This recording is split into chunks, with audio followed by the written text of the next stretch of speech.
I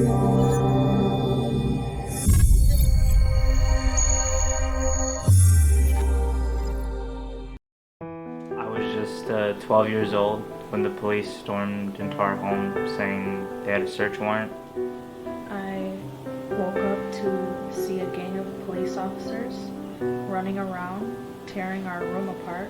I woke up to a man nudging me to get up. When he turned around, his blue jacket had homicide written on the back of it. I was just 16 years old at the time. A male officer told me to get up and come with him. I was a 16-year-old girl in pajamas, no bra on. I felt uncomfortable, so I said I needed to change clothes first, but he wouldn't let me. There were 30 or more officers from the Lake County Major Crimes Task Force destroying our home, room by room. When I asked them to stop, they stomped holes into our floor. They put Brandon and I in one car and Andy in another.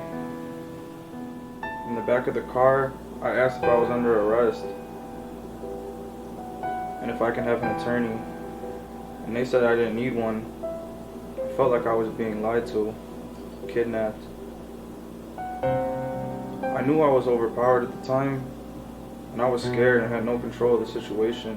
When we finally stopped, I read Round Lake Beach Police Station. At that point, Brandon and I were separated. I was put into an interrogation room, and then two officers entered and asked me a question that I never expected to hear. Do you believe your mother is capable of murder? I was taken to the Round Lake Park Police Department and placed in an interrogation room, and I repeatedly was asked, to explain my whereabouts the day of the murder. I told them over and over I was homesick from school, and my mother was taking care of me. But this isn't what they wanted really to hear. I was asked what I was doing on October 4th, 2007, and at that time, I couldn't remember. That date was not in any way significant to me. On the day my siblings and I were interrogated about our whereabouts on October 4th, 2007, I was just so lost. I had no idea at all what was going on. I was interrogated for 12 hours straight. They wanted me to agree on details that I couldn't recall. I kept telling them, I don't know, I'm not really sure. But they kept asking me the same questions repeatedly. Finally, I just broke down and began hitting my head against the table, and that's when they left the room.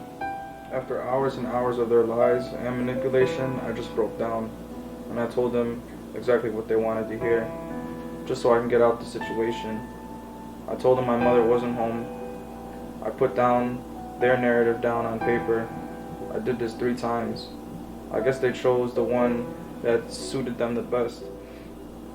I never forgiven myself for being so weak that I lied on my mother to please these abusive police officers. It's just unbelievable.